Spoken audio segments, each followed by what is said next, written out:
सकाळपासून माणसं कामाला लावली आहेत म्हणजे पानं पाडण्यासाठी आणि हे बघा सगळं तोडून फोडून तयार झालं आहे. आता काहीतरी निवडून खात आहेत. मी आहे संतोष शिंदे. आज तुम्ही बघितले असेल की आज व्हिडिओ कशाबद्दलचा सुरू झाला आहे.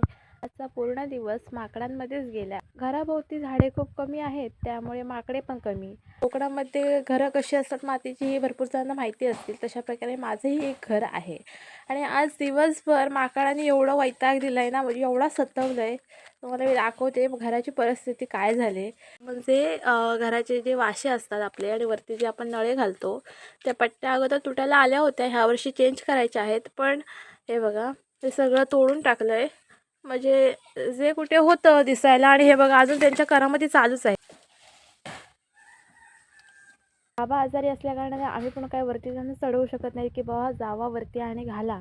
पावसाळा गेला त्यामध्ये घर गळत होतं म्हणून मग सगळीकडे कागद घालून पॅक केलं होतं, कारण आतमध्ये गळू नये म्हणून. तोच कागद माकडांनी उडवून टाकला आणि सगळं तोडून फोडून टाकलंय. आता तो घरावरून पातेला काढला आहे, त्यामध्ये निवडून काहीतरी खात आहेत आणि इथे समोरच मी भाजी पेरली. त्या भाजीला जे कंपाऊंड केलं होतं ते सगळं तोडून फोडून झालंय. त्यामध्ये नाचानाच पण झालेली आहे, भाजी वाट लागली पूर्ण. परसावर तुम्ही बघितलं ना तर तुम्हाला एक सुद्धा झाड दिसणार नाही, म्हणजे खाण्याच्या लायकीचं. आता जे हे मोठे मोठे झाडं झालेत ना तेवढीच दिसतील. नवीन झाड तुम्ही जर लावलात किंवा केळ किंवा काही सुद्धा लावलात तर तुम्हाला ती जिवंत दिसणारच नाही. 2 दिवसातच ती मेलेली दिसेल पूर्ण. एवढी परिस्थिती माकडाने केली आहे. बोलते तर माकड माझ्या साईडलाच येऊन ऐकते. हे बघा माकड.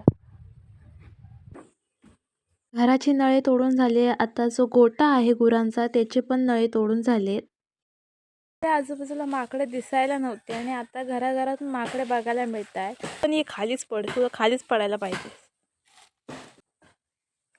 याला वाटते झाडावरती झोका घ्यायला भेटला नव्हता ना, तो आता झोका घ्यायलाच आलाय. हा जो माकड दिसतोय ना तो डायरेक्ट अंगावरतीच येतो आणि हे एवढे नळे तोडून टाकलेत.